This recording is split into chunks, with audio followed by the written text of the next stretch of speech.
2020ರಲ್ಲಿ ಯಾವ ಸಂಸ್ಥೆ ನೊಬೆಲ್ ಶಾಂತಿ ಪ್ರಶಸ್ತಿಯನ್ನು ಗೆದ್ದಿದೆ? ವಿಶ್ವ ಆಹಾರ ಕಾರ್ಯಕ್ರಮ WFP. ಭೌತಶಾಸ್ತ್ರದಲ್ಲಿ ನೊಬೆಲ್ ಪ್ರಶಸ್ತಿ ಪಡೆದ ಮೊದಲಿಗ ಯಾರು?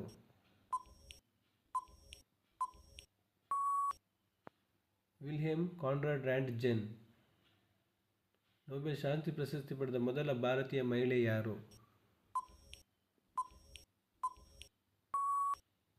Mother Teresa. ಕೈಲಾಶ್ ಸತ್ಯಾರ್ಥಿ 2014ರಲ್ಲಿ ನೊಬೆಲ್ ಶಾಂತಿ ಪ್ರಶಸ್ತಿಯನ್ನು ಮಲಾಲಾ ಯೂಸುಫ್ಜಾಯಿ ಅವರೊಂದಿಗೆ ಹಂಚಿಕೊಂಡಿದ್ದು ಯಾವ ಕಾರಣಕ್ಕಾಗಿ? ಬಾಲಕಿಯರ ಶಿಕ್ಷಣಕ್ಕಾಗಿ ಹೋರಾಟ. ಈ ಕ್ಷೇತ್ರದಲ್ಲಿ ಯಾವ ದಿನಾಂಕದಂದು ನೊಬೆಲ್ ಪ್ರಶಸ್ತಿಯನ್ನು ವಾರ್ಷಿಕವಾಗಿ ನೀಡಲಾಗುತ್ತದೆ? 10ನೇ ಡಿಸೆಂಬರ್.